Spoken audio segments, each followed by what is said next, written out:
Hola, mi nombre es María Camila Espinosa y mi grupo está conformado por Valentino Espino, Carolina Moscarela y María Alejandra Espinosa. Yo les hablaré del modelo cognitivo. Este modelo se centra en cómo los pensamientos y creencias y percepciones influyen en las emociones y el comportamiento de una persona. Este enfoque sugiere que la forma en la que interpretemos y pensemos sobre las experiencias afecta nuestra respuesta emocional y conductual. El método cognitivo tiene diferentes puntos claves, como son los pensamientos automáticos, que estos son las ideas y las creencias que surgen de manera rápida e involuntaria en respuesta a situaciones. Estos pensamientos pueden ser negativos o distorsionados, influyendo cómo nos sentimos y cómo actuamos. También están las creencias subyacentes, que son creencias más profundas que forman base de nuestros pensamientos automáticos. Estas pueden incluir esquemas sobre uno mismo, los demás y el mundo en general. También está la percepción distorsionada, que es la forma en la que interpretamos y percibimos los eventos, que esta puede estar sesgada por creencias y pensamientos disfuncionales, lo que afecta nuestra reacción emocional y nuestra conducta. Ahora, el enfoque cognitivo se relaciona con cómo los pensamientos y creencias de Charlie afectan su comportamiento. Charlie, bajo una gran presión emocional y estrés, actúa de manera impulsiva y confusa. Su estado alterado de conciencia, influenciado por creencias disfuncionales y percepciones distorsionadas, contribuye al trágico incidente que viene siendo la muerte de su hermano. El enfoque cognitivo se centraría en identificar y modificar estos patrones de pensamientos para poder comprender y abordar sus acciones de manera más adaptativa. Charlie está en un estado emocional intenso debido a conflictos familiares y estrés. Desde el enfoque cognitivo, este estado emocional afecta su percepción y sus decisiones. También la forma en la que Charlie percibe la situación y su hermano altera la angustia emocional, teniendo una percepción distorsionada. Esto significa que su interpretación del evento es sesgada, contribuyendo a su comportamiento impulsivo. También el enfoque cognitivo examina cómo los pensamientos automáticos y las creencias subyacentes de Charlie influyen en su reacción y en su comportamiento durante el incidente, es decir, la muerte del hermano. Y se enfoca en identificar y cambiar estos patrones para entender mejor el caso de Charlie. El estado de conciencia a lo psíquica de Charlie podría estar alterado debido a varios factores. Iniciamos con la percepción distorsionada. Charlie experimenta una percepción distorsionada de la realidad debido al estrés y la confusión emocional. Esto afecta cómo interpreta las acciones de su hermano y las dinámicas familiares. En cuanto a la reacción impulsiva, su estado emocional alterado lleva a una reacción impulsiva en lugar de una evaluación racional de la situación. Esto sugiere una conciencia lo psíquica influenciada por el estrés y la angustia que distorsiona su percepción del entorno y de los eventos. El estado de conciencia autopsíquica de Charlie puede estar caracterizado de la siguiente manera. En la primera sesión, Charlie muestra un estado de conciencia alterado debido al estrés intenso y la confusión emocional. Su percepción de la realidad y de sí mismo está distorsionada por la presión y el conflicto, lo que afecta su capacidad para evaluar sus propias acciones y emociones de manera clara. En la segunda sesión hablamos del momento del disparo. Charlie parece no tener conciencia clara de sus propios pensamientos y sentimientos, reflejando una falta de reflexión sobre las consecuencias de su comportamiento. En la tercera sesión hablamos de la distorsión de la identidad. La intensidad emocional y el conflicto pueden llevar a una distorsión de la identidad personal de Charlie, donde su comprensión de sí mismo y su sentido de responsabilidad se ven comprometidos. Bueno, mi nombre es Valentino Espino y por consiguiente tenemos la evolución. En la primera sesión, el paciente ingresó con un estado de conciencia alterado, de gran manera que afectaba en su estado emocional y la percepción de la realidad, la cual influyó en él de forma que no hacía contacto visual y se encontraba en un estado de disociación, o sea, padecía de falta de continuidad entre los pensamientos y recuerdos. Luego de acabada la primera sesión, Charlie sigue en estado de apatía, de manera que su conciencia alterada y su estado emocional permanecen intactos. Luego de esto, continúa con la falta de fluidez en sus palabras. Era muy concreto a la hora de responder. Segunda sesión. El paciente en esta sesión se encuentra un poco más abierto ante esta situación. La alianza terapéutica se fortalece poco a poco.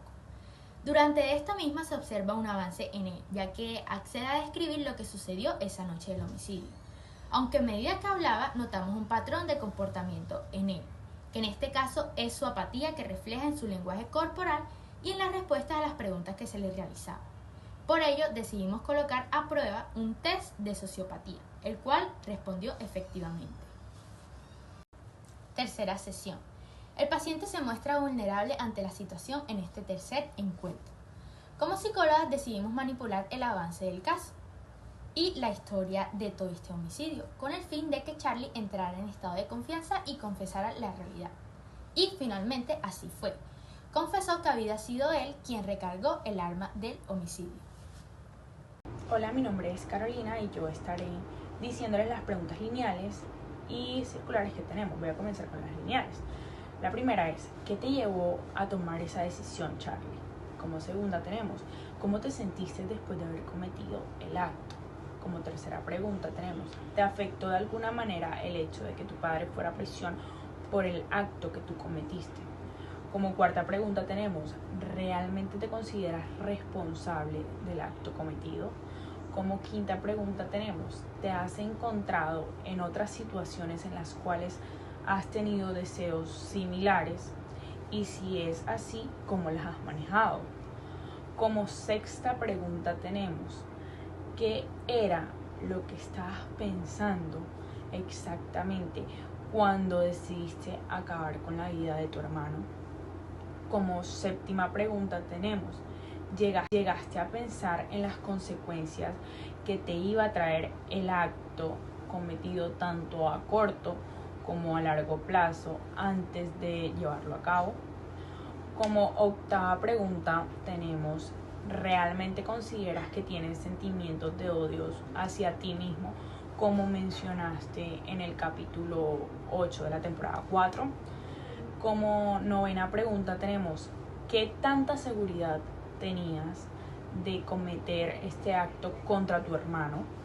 Como décima pregunta tenemos, ¿por qué decidiste llamar a emergencias si ya tú sabías que habías asesinado a tu hermano? Como la pregunta 11 tenemos, ¿por qué se escuchaba tan tranquila tu voz al hablar con el personal de emergencia? De pregunta 12 tenemos, ¿qué te llevó a pensar que lo mejor era acabar con la vida de tu hermano? Como la pregunta 13 tenemos, ¿llegaste a sentir culpa o arrepentimiento en los momentos previos al acto? De 14 tenemos, ¿cómo te sentiste al ver a tus padres derrumbarse del dolor por lo que habías hecho? Como pregunta 15 tenemos, ¿pensaste en algún momento en el dolor que iba a traer la muerte de tu hermano? Y ahora voy a seguir con las preguntas circulares. Bueno, continuamos. Entonces, como primera pregunta circular que tenemos es, ¿cómo crees que tu familia habría actuado si hubieran conocido los pensamientos que tenías antes del acto que cometiste? La segunda pregunta que nosotras nos hicimos es, ¿crees que tus familiares pensaban que tenías una buena relación con tu hermano? Como tercera pregunta que nos hicimos fue, ¿qué crees que piensan tus amistades después del acto que tú cometiste? Como cuarta pregunta que hicimos fue, ¿crees que tus padres podrían entender las razones por las cuales cometiste este acto? Como quinta tenemos, ¿qué crees que piensan de ti las personas que saben lo que tú ya hiciste?